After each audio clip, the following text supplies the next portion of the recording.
How is it going, guys? Come in, gather round, grab a drink, grab a seat, take your places, and we will start the match. Got a game today against Android27, and by the looks of it, it's a pretty offensive team. We got Lead Butterfree, Dodrio, probably Banded, don't know, Ludicolo, and Absol. All of them pretty big offensive threats in NU. And of course, we got the defensive core of Regice and Torkoal, which are both pretty hard to take down with anything, really. So in comes Butterfree, and I lead with my Doritos, and I kind of figure, you know what, the sleep powder is almost inevitable, but I don't feel brave enough to go to my early bird Shiftry.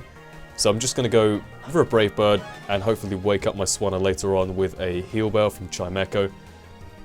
So he does go for Sleep Powder as I bring him down to a Sash, which is fair enough. Now I kind of predicted the Quiver Dance here to possibly get him to set up. Like, I don't know what Butterfree would have against a Swanna, but if I was making a Butterfree, it would probably be Quiver Dance, Bug Buzz, and maybe HP Rock for coverage. Maybe. Not exactly sure, but I got him on a Phono because I do have the priority Vacuum Wave, which would take him out, obviously, because he's at 1 HP. But now he goes into Torkoal, surprises me with the U-turn, which is actually a very good move to have on a Butterfree. Good for scouting purposes. A lot of people kind of ask why I would have Baton Pass on my Lopunny, even if I don't have any stat boosts. And yeah, that's it, pretty much. Purely for scouting purposes. That's the same reason why a lot of people would like to run Baton Pass on Espeon in OU, even though, you know, it is purely just to see what they're going to go into and then bring in a counter. It's pretty useful, but now Regice is in and I go for the Swagger Foul Play, and I kind of realise, well, this isn't going anywhere. So I decide to switch out because there's nothing much he can do to Chimecho, and, you know, I kind of half predicted the switch to Torkoal, knowing that Torkoal would take absolutely nothing from Swagger Foul Play. So I go for T-Wave. I wish I had Toxic, but apparently T-Wave is the only status effect I actually brought with me. There's a top tip for you. When you're building a team, definitely bring Toxic and or Will-O-Wisp.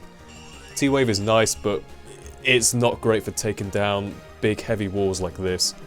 Toxic's what you want, really, but he goes for that big old Lava Plume and doesn't do that much to Yuna because it is a special wall.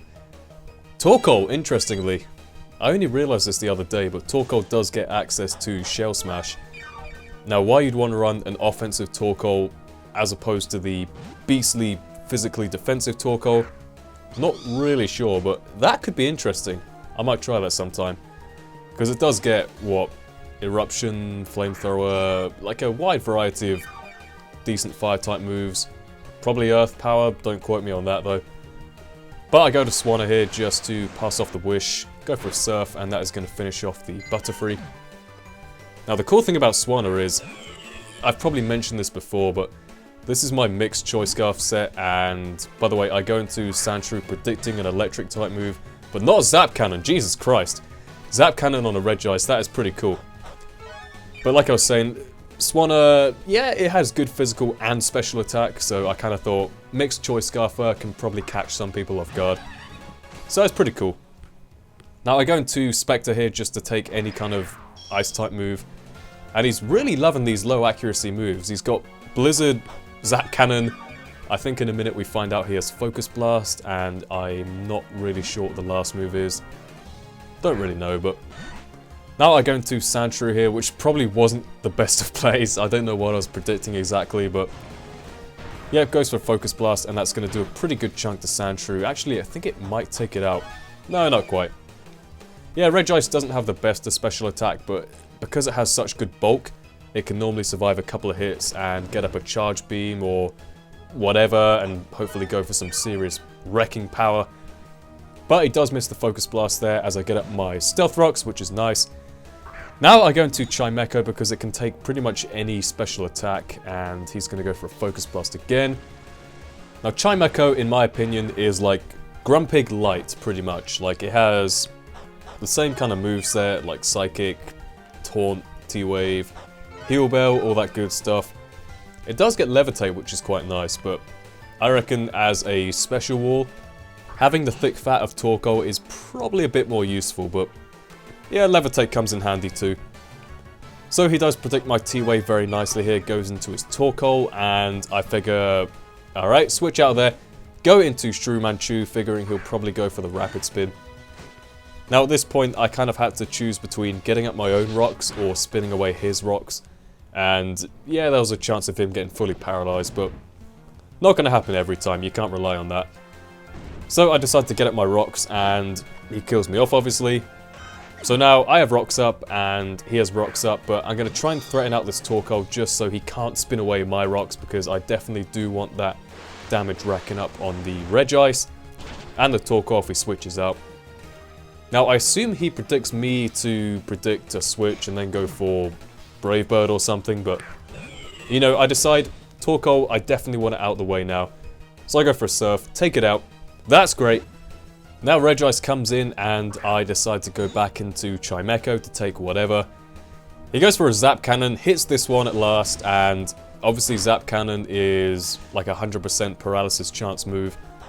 Quite interesting on stuff like Electros where you get access to Coil, and I'm trying to think what else would use it well. Maybe on like a Gravity team that would work quite well, but yeah, stuff like Inferno or Zap Cannon, definitely not the most reliable of moves. Now he goes into Absol as I go for a T-Wave. I don't know if he predicted my Wish or my Heal Bell maybe, or I guess T-Wave works as well because he does have the Lumberry, so not too big a deal. Now I switch out and go into my Lipud, kind of figuring maybe Swords Dance or possibly Sub. But I decide just to go into Lipud, and from there I can hopefully go for a Foul Play and do some good damage. Now here I was kind of hoping that with the amount of HP I've got, I can take another Night Slash, and when he tries to Sucker Punch me, that's when I go for Encore. But it turns out he has Super Power as well, which I probably should have expected from an Absol.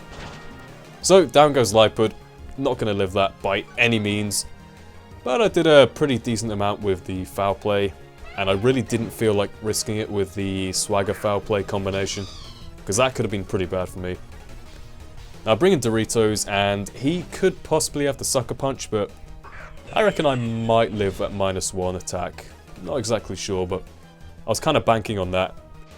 And he is going to play it safe here and switch out to good old Regice as Death Fodder. Gonna take a couple of Brave Birds, and obviously the fact that I'm going for Brave Bird means that I'm racking up the recoil damage. I seriously doubt that Swanna would live a Sucker Punch from half health on a freshly bought in Absol, you know, no attack lowers, but yeah, whatever, it kind of helps out. Absol comes in, please don't have Sucker Punch. Oh no, it's an Absol, it's gonna have Sucker Punch. Why would you use Absol without Sucker Punch? So Swanna goes down and I bring in my Shiftry. Now I figure, okay, Shiftry has higher base speed, so if I go for Sucker Punch, it's going to kill him regardless. I am the Life Orb variant. Absol goes down, that's great. I think this may have been my specially attacking Shiftry, which just happens to have Sucker Punch.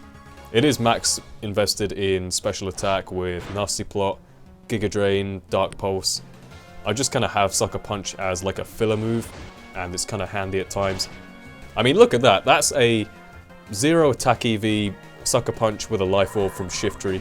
And that does a pretty good amount, actually to the point where he'll kill himself off with Brave Bird Recoil. So that's pretty nice.